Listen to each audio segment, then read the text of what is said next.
Hey guys, this is John. How's it going? I'm recording some 5-minute action. Oh, I played another Scandinavian. I actually didn't mean to play this opening, but we're going to go with it. Hope everyone's doing well on this Sunday night. Actually, it'll probably be Monday by the time you guys are watching this. Last weekend of 2014. It was a good one, at least for me. So my rating took a little hit recently, but we can try to get it back over 2,500. That'd be nice, right? Okay, I'm going to go queen c7. Queen b6 is also playable here, but I like queen c7. Yeah, and now if I go bishop g6, he can try to chase me with h4, and then h6, knight e5 is a little annoying. So I'm just going to go bishop g4. I might have to surrender the bishop pair, but you know, we'll just go with that position. Black remains very solid. Knight bd7. Castle's long. I think I'll do the same. Yeah. I don't want to move this bishop yet. We'll wait and see if the bishop's better on d6 or e7. This strongly resembles a Caro-Kann. Okay, and he plays c5. So just like in a Caro-Kann, I could go, or he plays c4. I could go c5 myself if I wanted. It's not a bad option. Let's do that. Let's do that. If he goes d5, I get into the e5 square with my knight. So I wouldn't mind that occurring. If he defends the d-pawn, let's say with bishop c3, maybe I swap and then play bishop c5 or knight e5. I haven't made up my mind which one. They both have merit. I think I sort of like knight e5. Just a tiny bit more. Bishop c5, though, looks really natural as well. Let's go bishop c5. Yeah, I think that's perfectly good. Then I get to develop at the same time. But I want to neutralize this bishop pair. I don't want to let him stick around with both bishops. So that's what I'm trying to do with bishop c5. One bishop's fine. Both bishops, that's probably not in black's favor.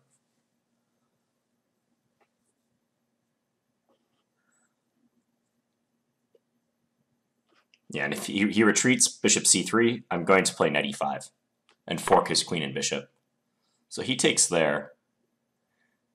I'm going to take with, I'm going to take with a pawn.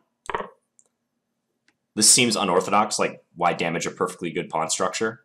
But this structure is common in the Scandinavian, and if I can advance f5, as I may do right now, we'll see, then there's more pawns on light squares for me, and that should restrict his light square bishop, is the theory. So I could go knight e5. He might be able to take on f6 then, because if I take d3, he takes with his rook. I have some problems with this piece hanging. Yeah, so let's go here. If he takes me, I think I'll take with a queen, because I want to keep knight e5 open. So you guys see how my pawns on light squares restrict his remaining bishop? So I wanted to do that by design. Leave him biting on granite on these pawns. I like my position. I think a little for choice at this point.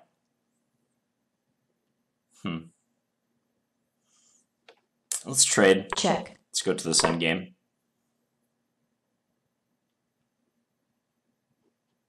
Now, if I go rook h-g8 to attack his g2 pawn, he can maybe play g4. This is what I'm currently pondering. So I think I should maybe use this rook. I don't think the d file is all that useful anymore. So I'm going to use this rook just to keep the h7 pawn a bit more under wraps. Actually, I don't know if that was necessary by me, but it probably can't hurt. Maybe now I go h4 and try to continue h5. First, let's get this in. Yeah, let's sink that rook in. Attack this pawn with tempo. You can go e4, try to get rid of it. But if he goes e4, maybe I go knight e5. Or knight c5. Knight c5 wins a pawn, doesn't it? If I want to play it that way. Yeah, I think rook g1 was too passive for him. Excuse me. My throat is kind of sore for some reason. Okay, so he goes king d2. Yeah, let's just double up our rooks. Do I do that or knight e5 first?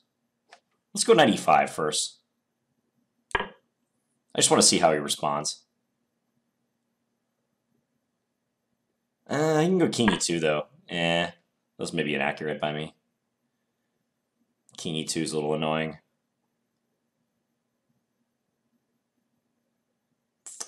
Maybe rook d8 now? Yeah, let's go rook d8. Then if he goes king f2, I can play f4. I have that. Well, now I'm second guessing myself. Because if f4...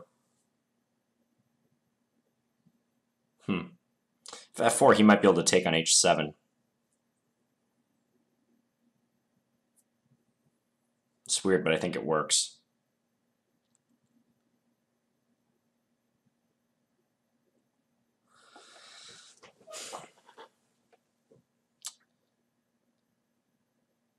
Huh.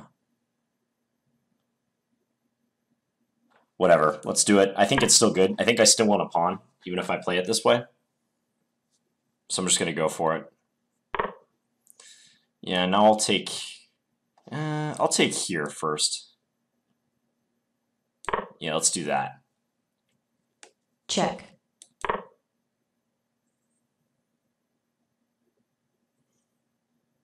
I plan on either trying to win a pawn or maybe trap his bishop. Because if he defends the pawn, I can play f5 and this bishop is cut off.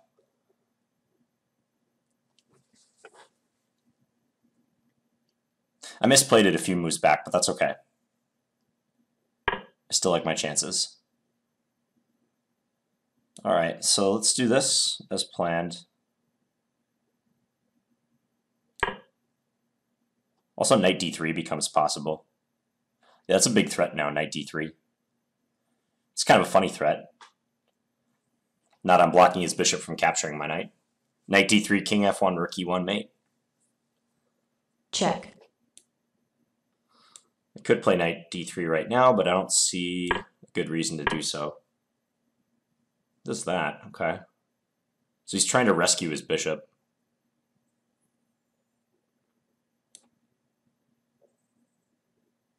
Check. Let's give a check.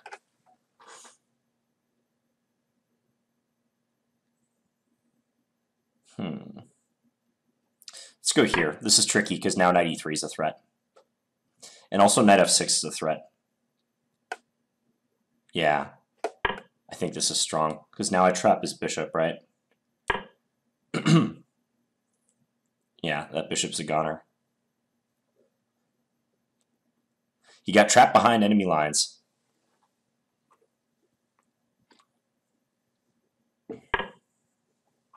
Okay, so he's just gonna try a last ditch approach here. Let's just get our knight into a good square.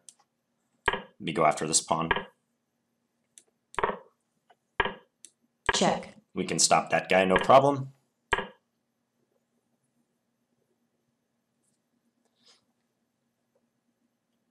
Yeah, not much left to play for white.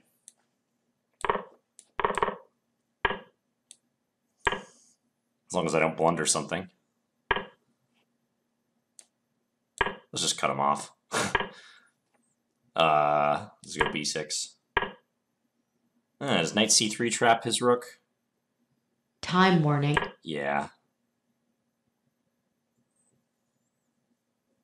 Knight c3. Oh no. Am I lagging or is he lagging? It's not me. Okay, good. I thought I was lagging for a moment. Okay, so I won. let's go back.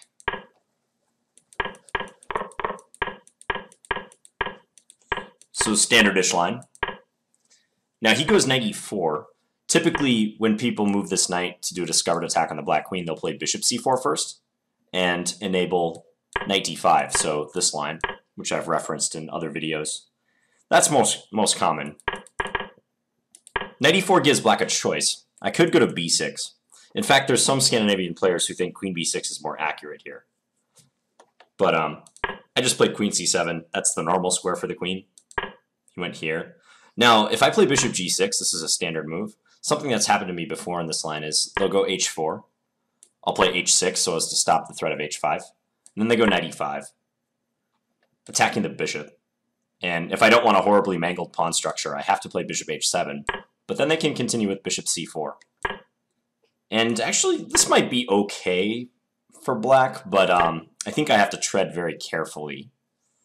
So queen e2. And like one trap that's good to know is if knight bd7, how can white take advantage? You can pause your video if you like. What's the strongest move for white? The answer is knight takes f7. Common sacrifice when you have the bishop on c4 and the queen on e2, and pressure against the e6 pawn. And if I take, Check. this is going to be a disaster. Yeah, it's like, what, mate coming up? Checkmate. So black can't do that. So my experience in these positions has not been entirely positive. I think black is okay, like I said, but I'd prefer to avoid this. So that's why I made the decision to play bishop g4 and surrender the bishop pair, but just get an easy game and free development. I think black's okay. Then I played c5. I'm just curious what the engine thinks about this position, because I felt I was fine at this point. Yeah, it's possible that c4 is just premature for him. Yes, the engine suggests the grandmaster move, king b1. Just tuck the king away. That's always useful. So c4 was rushed, and c5. Yep, bishop c5 I developed. He took. Okay, so this was this structural decision I was telling you guys about, whether to take with the pawn or with the knight. Because when I played this, I could hear you guys asking, some of you, like, why ruin a perfectly good pawn structure? But there's several reasons. One of the main ones being I'm planning on that pawn going to f5 to restrict his remaining bishop. He's going to be left with this light square bishop in almost every scenario here. Unless I could play knight e5 and like somehow take it and win the f2 pawn or something. Otherwise, I wouldn't take that piece. So I know he's going to be left with that light square bishop, and I want to prepare myself. I want to build a solid positional foundation that involves having virtually all my pawns, if I can, on light squares. Also, I gained some influence over the center this way. I gained some play down the g file. That came in handy in the game, as you could see. e5 is a little bit better protected, so when my knight comes in, I have some nice stuff going on there. Also, I didn't want to divert my knight either. Like, it doesn't have anywhere to go from f6. In fact, it might just assist him in exchanging knights and maybe getting to like some sort of opposite color bishop position where my advantage is minimal, if at all. So I think that's why g takes f6 is the better capture in this position. Yeah, and I like the position I ended up with. Check. Seemed very normal. I might have got too fancy with rook dg8. I think I can just play rook hg8. But I was wondering about this move. I tried to avoid that. But looking at it now, maybe take. And if he takes with the bishop on h7, I have rook takes c4 check. And if he takes with the rook instead, maybe knight e5 should win a pawn for me. Well, yeah, I guess this does win a pawn, although bishop e2, take, check. King takes. It's not so clear. Rook here, attack this. Because my knight's tied down to this f7 pawn. So I'm not entirely sure about that line. It's also possible I could play knight e5 here, or maybe even knight f6, something along those lines. Possible I got too fancy. Let's just see what the computer thinks. Computer thinks knight e5 immediately. Okay, still gives a nice advantage after this. I do think after rook hg1, I think maybe here I misplayed it. Knight e5 is okay. In retrospect, I wish I would have gone here, though. Attacking the g2 pawn. Yeah, because then bishop f1 is forced if he wants to keep the g2 pawn. And now I can jump in, what, c5 or e5? Ooh, c5 is especially good now, yeah, because I get into the e4 square. So I wish I would have done that. You can see black has just an overwhelming advantage at this point. My knight is so good, his bishop is purely for defensive purposes, and, I mean, yeah, he has no coordination to speak of. I'm surprised the computer likes knight e5. It just felt kind of sloppy to me. Okay, maybe, is this the better move order? Here, king f2, and now f4? Okay, so if I had chosen that move order, then the engine approves of my decision to play knight e5 a couple moves ago on move 22. So the difference is, he can't take here, because I win his bishop in the game. If he takes on h7, I can take on e3. Check. This looks bad for him. So my error was playing rook d8, I suppose, in this position. And after king f2, he's not doing too bad. f4 here. Yeah, fortunately, I maintained some advantage in this position. Check. I think that's a good point at what the computer's saying about bishop b1. Yeah, he wants to get that bishop back before I shut the door on him with f5. And that's playing off the fact that if this, I would assume rook c1 is the answer. It still looks dangerous for him. It's giving some line where I give up this knight. But black still has an advantage. It's pretty interesting. I don't want to go too far down the rabbit hole with that line, but yeah, because he's got to evacuate his bishop, and it's not an easy position for him by any means. I mean, I would hate to play this position as white too, but it did seem like he just got this cut out of the game. Check. Yeah, it's possible he's just losing after f5. That's a cool threat. Knight d3 check, king f1, rook e1 mate. Check. Check. Yeah, and this was a nice move, rook g3. I'm happy to have found that move. Because my first thought was playing knight f6, right? So attacking the bishop. He only has one safe square to go with the bishop. And then I play rook g3. Looks pretty good, right? But he has h5. And I know the computer's saying, like, I'm still basically winning, but he saved his bishop. I'm going to have to find something accurate to get the full point. So we employ this technique of thinking backwards, or reciprocal thinking. And my students will know that I talk about this all the time. I think this is one of the most valuable calculation techniques in chess. It's not, you can't even really call it a calculation technique. It's just a general thinking technique in chess. So you see a line, like knight f6. That was my first instinct in this position. Usually your first instincts are pretty good in chess. So you see a line, it has a flaw in it. What's the flaw in this line? The flaw is that he can defend his bishop. He saves the bishop, the piece that we're trying to trap. So what do? Do you just say, oh, this line is horrible, let's look at something else? Possibly something totally unrelated? No, you don't do that. Instead, you had this good idea, it just didn't work. It barely didn't work. So oftentimes what you do, and this works in many, many different positions, just change around the order of moves. So originally we played knight f6 first and rook g3 second. Well, what if we try rook g3 first? Aha, that's much sneakier. That way, we keep the knight on a flexible square, g4. So then we threaten knight e3. That buys us the time. He has to defend against that threat. So he plays rook d2. And guess what? We have time for knight f6 now. And if bishop g6, we just take his bishop. So that's exactly the thought process I went through in that position. I don't know if I described that at the time, but there's no magic to it. It was just thinking backwards. And especially learning from the line that you looked at but discarded, right? So we learn from knight f6. We don't just say knight f6 doesn't work because he gets out. We say knight f6 is a pretty good idea. It doesn't quite work, but we learned that his bishop is vulnerable and we're very close to trapping it. So let's change the order of moves. Let's try a different permutation of moves. So, yep, that's what happened in this game. And he is losing that piece. And the rest was just kind of unnecessary. Check. Okay, I hope you guys enjoyed that one. And if you have any questions about this game or anything else, please let me know. Leave me some feedback in the comments. Thanks for watching, guys. Bye.